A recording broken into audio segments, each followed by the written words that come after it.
Welcome back to the channel. Today we have a very special guest on this channel. It is Marie from Just French It. Welcome, Marie. It's so great to have you Hello. here today. Yeah, I'm so thrilled to be here. So you also have a YouTube channel and you have this whole project called Just French It, which is your website. You also have some classes. I guess you also give one-on-one courses online, right? I don't give so much one-on-one classes. The idea behind Just Friendship is really to have a website where there is a lot of information, but there is mainly one thing, which is the French Club, which is my newsletter, where I talk about French strategies, how to learn French, what you should and shouldn't do, what specific strategies are going to give you against each other's. And yes, I do a little bit of lessons as well on my YouTube channel.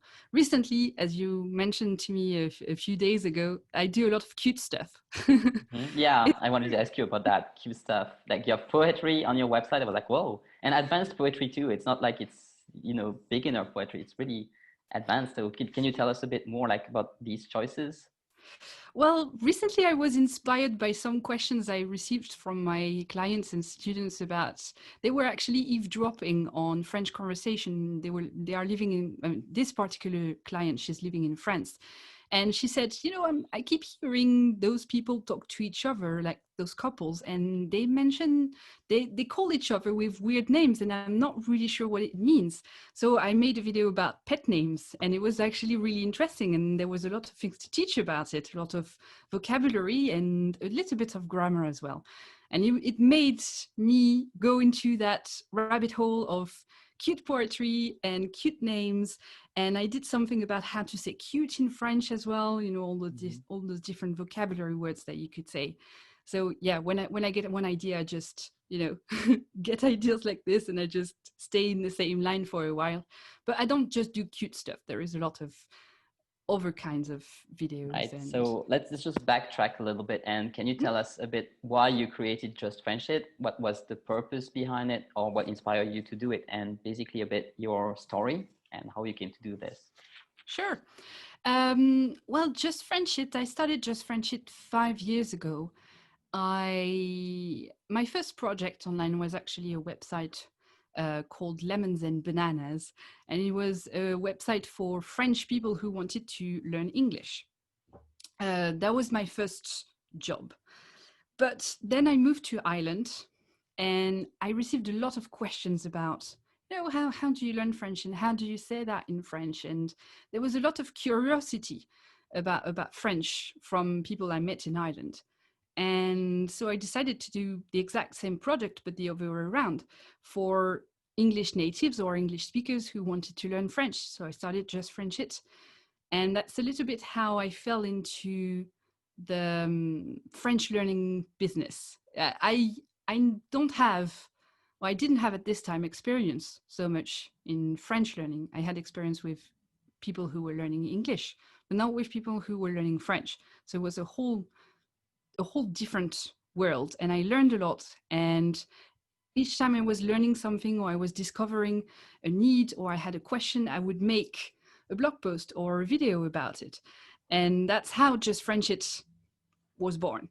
And I pushed this project so far that now I have a program called the French Academy, where I have my own method to teach French. Actually, it's a method in 3 steps. It's based on heavily on self-learning, but there are 3 different steps that I give for people who are just learning French. So beginners, or people who really don't know how to speak, or that have blockages, mental blockages to speak French.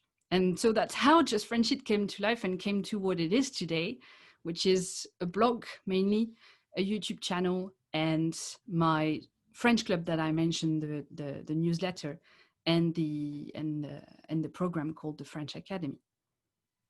Can you maybe share the 3 steps like very rapidly so that people can have a little bit of an idea of how that works? Sure.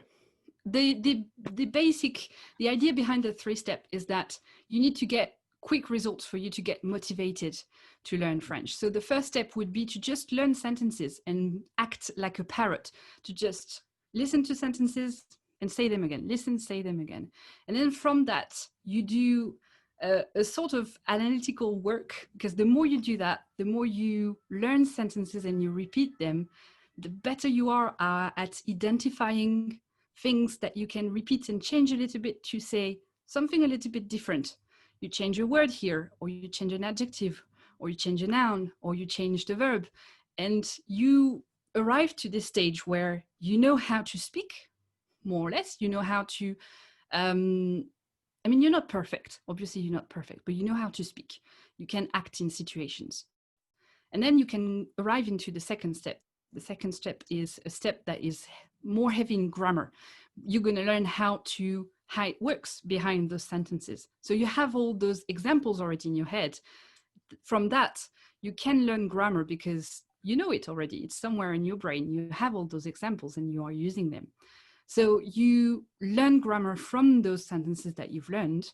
And once you arrive to a point where you can understand the idea, the mechanics behind French, then you can actually open the gates, and you are in this stage where each thing that you learn adds to your attic of French. That's how I like to call it. You have this attic in your Attic of brain. French. You Can have you this develop attic that? in your brain. Yes, it's actually, the idea behind it comes from Sherlock Holmes, and he was saying that you have this attic in your head and you put boxes in there, and you shouldn't stuff a lot of things in your attic, but as you go along you can put some things and then you tidy them, and in the end you have a space that is structured, a space that is tidy, a space that has a lot of it in it, a lot of information, and you can go and pick out when you need this information because you know exactly where it is. And so you arrive in this third step where you can just pick up stuff from YouTube videos that you're watching, movies, conversation that you have, visit to France or to Paris or other cities, etc. And then, you know, it's a very natural process. That's why it's not so easy to explain the 3 steps, because it's just It's a very lot organic, like, right? yeah, it's very organic. It's a lot like a teenager that arrives in France would do it. Hmm. Not a child, but a teenager. Yeah, Definitely. that makes complete sense. I think it's a great method for self-learning if you're not being very closely directed. It's very different from what I do because I work in extremely close directions with my students. But Yes. you have developed a method that's really interesting for people who want to learn by themselves. So Yes. that, Who that don't is really necessarily cool. have, you can do it with specific goals, but it's not necessarily a method that you're going to use if you are learning French, as you were mentioning on my channel, for professionals who need to speak French in specific situations. That's more a general idea. And then Mhm. you put what you want in it. Yes. Mm. Yeah, it is more for That's people who have perhaps a bit more time. And I mean, maybe you can tell us who are the kind of people who can use this class best. my clients generally are retired. They just retired and they have this time and they want to do something with it. They have learned French when they were kids or at school in the 5th or 6th grade, and they arrive at this stage in their life where they say, okay, if I'm not doing it now, I'll never do it. And Hmm. so they have time and they're not very sure of themselves, so they need something that is a little bit light, but at the same time that has a bit of structure. And so that's how they find me. Generally, that's my clients. But I have all sorts of personalities and age in my program, but specifically, I have a lot of retired people. So it works well for people who are retired, just have a little bit more time and want to exercise their brain, maybe. I don't know Yes. if you're very familiar with that, but a lot of studies suggest that when you're retired, learning a language, or actually at any age, but especially when you're retired, learning a language will delay the onset of aging and will Mm. help keep your brain sharp. So is that something that you have observed, or is that the kind of thing that you work with? It's definitely a motivator. It's definitely a motivator because people have heard this fact, and it's a true fact and a very interesting one. But it acts more like a motivator for them. They say, okay, this is one more reason why I should learn French. But generally, there is a love of French already that Hmm. is there. They have tried to learn French all their lives, or they have, when they were children, they still kept or keep this idea that they need to speak French. They want to speak French because maybe they have French ancestry, or they want to visit Paris and they never did. And they say, okay, in 6 months, I'm going to book my flight. And now it's the time where I need to do something about it. Now you have a deadline. Yeah. And it's really, really thrilling for me to be the one who, you know, do something about it. And I can see the smile on their faces, and that's really, really great. Yeah, I guess it's a little bit of the same thing that we were also talking about on your channel, where I was sharing with you that some of my clients just have tried often for, typically not for their whole life because they are younger than yours. So they have a lot of life left, but mostly they're professionals and they try to learn French often for professional goals, but they try a lot of things that don't work. So I guess it's also the case for your clients, or even a more acute case because they're older and they've had more time to try things that don't work. So yes, and they arrive in this state of mind that is, they're a bit desperate. They say, I've tried all those programs. So they typically have tried big programs that tell you, you need to speak French, you know, 5 minutes there, 5 minutes there, or you need to follow those lectures one by one, or this application. Also, they are retired, but they really love their phone and their application to learn French. And then we just take all of these things that they do and we put them in a strategy, because using those is fine, but if you don't have the strategy behind it, if you just play the game, it's not working in the end, because you just play the game. And so you learn how to speak French or write French on this special app, on this specific app, but you don't learn to actually speak French when you will be in Paris in 6 months. Absolutely. So I'm glad that you mentioned the apps, because that I also have clients who've tried all the apps, and sometimes they ask me, okay, should I keep using the app? I'm sure they ask you this question as well. Oh, so yeah. should they keep using the app? Well, I'm curious about your answer. What I tell them is, the app in itself is not a problem. If you find some sort of joy from it, then you should keep doing it, but you shouldn't expect it to teach you French, or you shouldn't expect it to teach you the language. You should use it as maybe a motivator, or you should realize that the goal of the app is to keep you on the app to maybe complete the tree. And if you really want to complete the tree, complete. Are you thinking of a particular app with the complete the tree? Definitely. Duolingo, we are looking at you. We are looking at you. And they want to finish this tree, and that's fine. I mean, okay, finish the tree, but just realize it's not really what is going to teach you French, especially if you just use it to answer the question with typing on your keyboard, and you're not actually, you know, doing the vocal exercises, you're not repeating, and you're not taking what you learn out of this phone that you have in your hand. That is not the way you're going to communicate with French people once you're in Paris or once you're in France.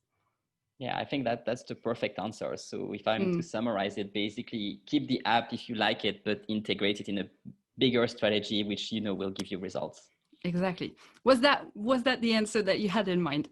It's pretty much the same thing. Often when someone, because it's not just for apps, it's whatever they've been using. Sometimes I had recently a new client who had was telling me that he was taking an hour of class every day online with, you know, a workshop, like live calls, and he was not enjoying it.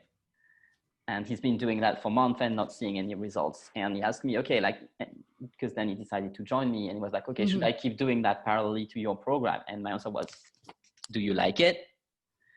Because if you do, and if you think you get some value from it, great. If you don't, why on earth should you keep doing that? It's an hour a day. I mean, exactly. So yeah. And I think that pretty much sums it up. If you don't enjoy it, you're not going to get anything out of it. It's like a workout. If you really hate running, first you're going to hurt yourself because you're getting all tensed and everything.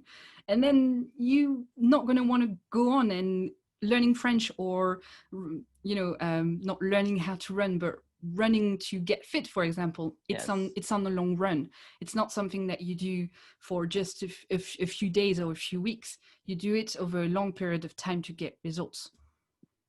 And yeah, And and I use a lot of psychology as well. And if the yeah, brain associates pain to something, then you are not going to learn that thing or come closer to that thing. So if you're doing something to learn French that is actually painful, you have to know that it's counterproductive. And it's pretty bad that our society and our especially school system is pushing oh us yeah, to think that if you're in pain, then it's good. Like that is good. no Yeah. pain, no gain. And psychological evidence suggests that it's actually the other way around, that the more pain you have, the less gain you have.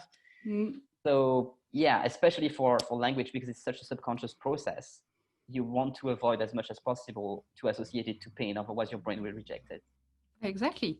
Your brain, I like to say, your brain uh, is um, is extremely intelligent, but it's not smart. So if you Yes. tell him something's bad, he's going to say something's bad. So if you tell him French equals bad, then your brain is going to say to you all the time French equals bad because you told him that. It's like a personality in itself. It's intelligent, but it's not smart. You're the one who has to be smart to in accordance to what you put in your brain. Mm-hmm. Exactly. Yeah, absolutely. Speaking of negative psychological associations, we had a really short discussion, not that short actually, but that was before we recorded, because you told me like the French are marketing adverse, that we are basically allergic to marketing, and that is absolutely true. Like I spent probably the first 30 years of my life, I'm 35 now, being completely averse to marketing, and then I created a business, I had to learn it. And so I was wondering if you wanted to share a little bit about that. I know lots of my viewers love to learn about French cultures and quirks and what's different Yeah. from French people to particularly American people, because a lot of my viewership is from the US, but for English speakers in general. And I know that you also work actually in marketing.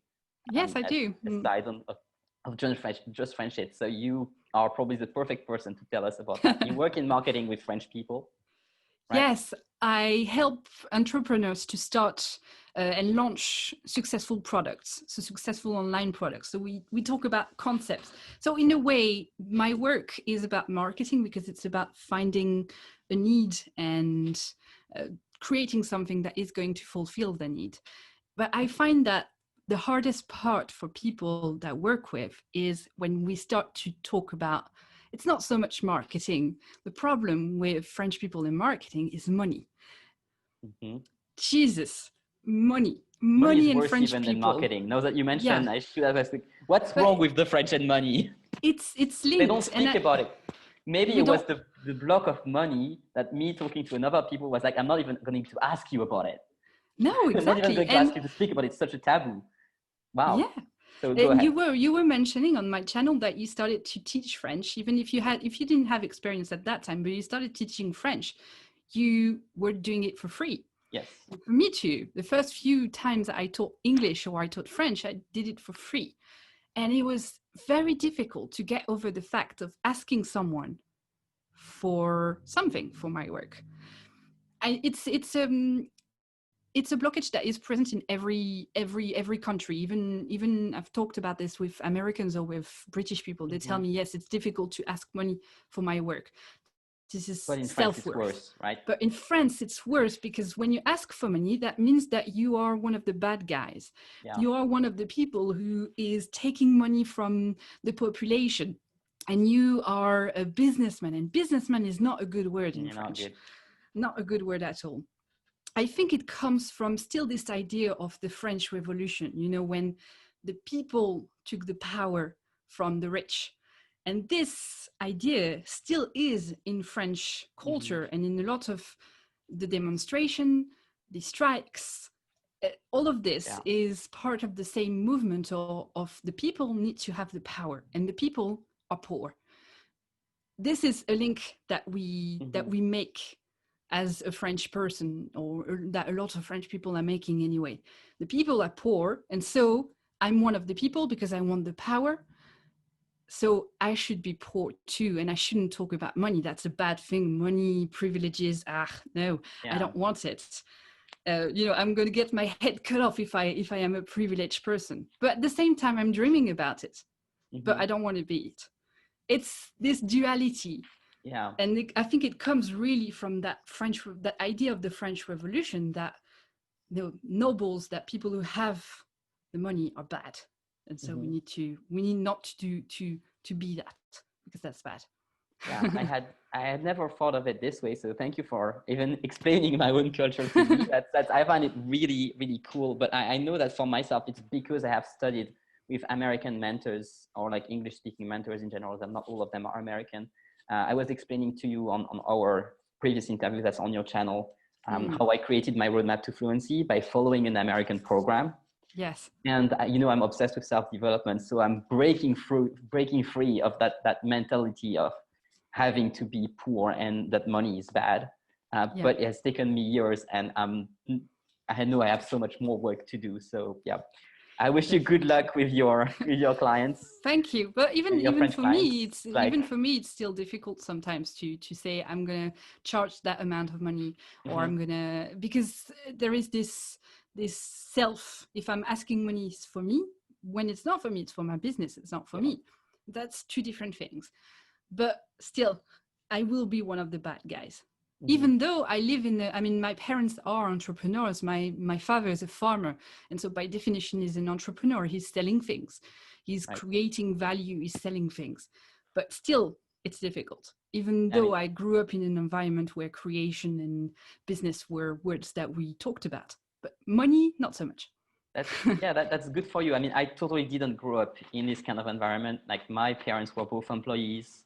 My Mm, mom's a midwife. My father worked in a health insurance company, and like, that was like money and business was a complete taboo topic. And in fact, I was actually discouraged when I was a young adult. I was like, oh, I would like to have a business later. I was just utterly discouraged from it. And wow. I think it helps that I'm abroad and they can't really catch me. Yes.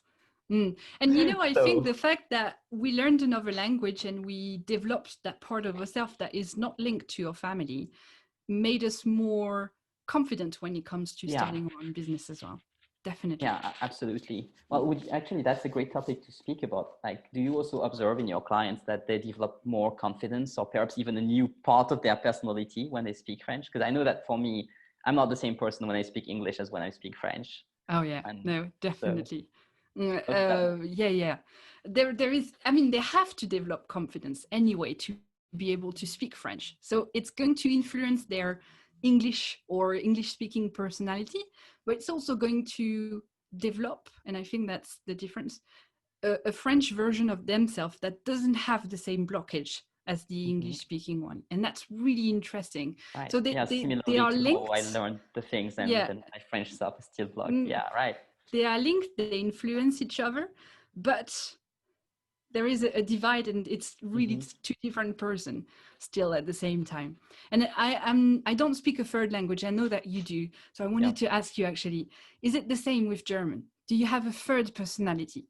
Yes, I do have different personalities for each language, because actually I speak 6 languages in total. I don't speak Oh them yes. every day, but there has been point where I have been fluent in those 6 languages.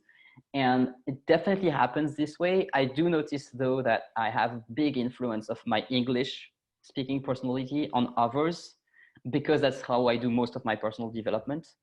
And so when Yeah. I learn things like, for example, you know, smiling more and being more upbeat, which has been infused in me through working with American people, that, you Mm, know, like there's this thing like Dale Carnegie says, you have to develop a pleasing personality, which means, yes. you know, smiling and complimenting the other people and saying that things are great, which is the thing that essentially American people do. The French, not so much. Oh no. Um, I do that in French now. I do it in German too. And people sometimes look at me weirdly. They're like, what's wrong with these guys? Always just so like, why are you so happy? It's true. In my family, it's the same. When I compliment someone, um, it, I think that it's something that I developed from English as well. I'm not as much into personal development as you are, but it's true that since I've learned English, I'm more positive in French Mhm. than I was before, and a more positive person in general, actually. Yeah. Mm. Also Just from because what you you have learn. more options. You just have like, there's not the one way of doing something, which is your situation when you're a monolingual. When you speak one language, you only know your little culture, your world is very small. But Yeah. as you learn other languages or other cultures, you know that other people do it differently. and it's very freeing, and you're less likely to be a negative person. So Yeah. that's also, you asked me in my interview if French or learning a language connects with self-development. That's definitely like another area in which it connects. Yeah. So about the several personalities, I think it's possible to integrate them. Especially now, I think that my different personalities are more coming together. But that's because of personal development. If you don't do it on purpose, you're probably more likely to have like a sort of a divorce of your personalities and have them become more and more different. At some point in my speaking with life, different people. yeah, at some point in my life, I was living in Ireland. So I was speaking English in Ireland. And when I would come back, I would speak only French. And that was really two different persons. When I was in France, I wasn't the person who was living in Dublin. So different countries, different language, different people. And I didn't have this influence also because I left Ireland. I was alone. I basically, arrived, say, hello, I'm here. And I made new friends like this. I didn't know anyone. So I arrived in this university and I didn't know anyone. So I made myself friends. But when I was at my parents in this village, so which is not, it's not a city, it's still a village. So it's the same people. You are a little bit, not in prison because it's definitely not the right term, but you are framed by the people who are around you, the language, the culture. And so you develop those two personalities as well, because when you're in Dublin, when I was in Dublin, I was free. I could do whatever I wanted. If I wanted to change, it didn't matter because I had maybe one or two friends. I could make one or two more friends. It didn't matter. Yeah. Then you're back in this box and suddenly you have all the way of thinking that you had before. Yeah. That must have been quite challenging for you to do that. Yeah, I wasn't coming back to France much, to be honest, because I didn't don't do like that much this. either. So yeah. Yeah. I couldn't assume those two personalities, and I didn't have the confidence to be the one I was in Dublin when I was in France. Definitely. Yeah, of course, because you're a completely different context and people will react differently. So you have changed. Exactly. Even though my parents told me, you've changed, like you're more confident. But I was more confident. You've changed, but it's a good thing. That's something. Yeah. Well, I was always a very introverted person, very reserved. And even in my family, we don't speak much. We're typical farmers. We don't speak much. Typical French farmers. Yeah. Typical French farmers, no emotions. My grandparents. You know what I'm talking about. And I'm not sure the viewers do, but yeah, like French farmers, my grandparents are like that. We don't talk about emotions. We don't show excitement. We don't really show anger either. It's like this constant line, and you stay on that line, and everything is well, and you stay on that line. So I was in this environment when I was in France. What was I saying actually? Why the different personalities and how it was coming back from Dublin and. And my parents told me I changed because I raised this. But just you raised the tiny bit. I raised it not as much as I was in Dublin, but just a tiny bit. You couldn't help it, right? Yeah, exactly. I changed so much. I had changed so much. But yeah, and I shared this story in my in the French club a few months ago. That when I left for Dublin, so I was about to leave a country where I lived my whole life. A village where I've lived my whole life, basically, and arrived in this city that I didn't know, with no one I knew. I had accommodation, but that's about it. I had just that. So I cried, obviously, when there is a change, it's always difficult, especially for me. And I cried all the way to the airport in the car. But when I arrived in Dublin, and that I realized that it's fine, you breathe and you're still here, like nothing happened. You're just in another environment and you have all this opportunity in front of you. So the change happened like this. And then suddenly it's at that point that I was another person. And I remember it very well. It's when I was in this city, in this commercial center in Tala in Dublin.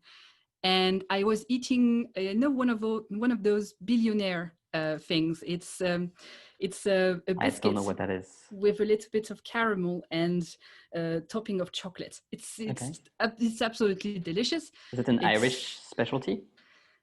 Irish, I don't know, but it's definitely Anglo-Saxon Okay. or Gaelic in those two islands anyway. Mhm. So it's a biscuit, a shortbread biscuit with caramel and chocolate, and I bite into this thing, and that's when I realized that it's okay. I was going to get food. I had a roof over my head, and that nothing was going to fall apart. And then I was fine, and that's where I changed at this precise moment. And I shared this Wow. on the French club a few weeks ago, and I got a lot of emails back from it saying, "Oh, this is amazing!"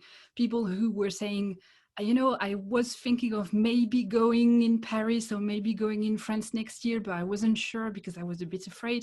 Now I know that I can do it. It's fine." This is And an yeah, awesome story to share, right? And yeah. so tell us, how can people join the French club? Because that sounds amazing. How Well, can our if viewers join? the French club is, there is a page on my website where you go, you Okay, just so we'll enter link your that down email. below. Yes. Yes, Okay, so it's just entering your email. yeah, exactly. Just your Right. email, and you will receive an email a day. Sometimes I'm a little less regular. Generally, I'm regular for a few weeks, and then you have an email a week, and then I'll come back. And it's very organic in the Okay. way that I do Sure. things. All right. Well, is there something else you would like to say to our audience? Well, thank you for listening. Yes, thank you very And much for listening until well, the end. if you have questions, I'll tell you what. I'll check the questions under the video, and Mhm. if you want to talk or things like that, just send me a comment, and Send a we'll comment start below. talking. Yeah. And of course, they can visit your channel, because Yes. in particular, we have another video, which is probably on your screen right now, Exactly. which is also a conversation between you and me, but more like me answering questions and Marie asking the questions. And it So was we'll really just, interesting. it was We really got interesting. into a lot of topics on this video. It's definitely going to help you move forward with if you have blockages with French right now. Yes, I spoke about things that I've never spoken about publicly yet on that on that interview. So there are things that are only in my group programs they have revealed in that interview. So we'll put that on the screen right now, and then you can check it out, and I will see you there. And don't forget to subscribe to both channels to keep following our actions. All right. Thank you very much for watching. Thank you, Marie, Thank you, Marie, for being with us. And No I'll problem. It was a very pleasure. soon. See you. Bye-bye. Bye.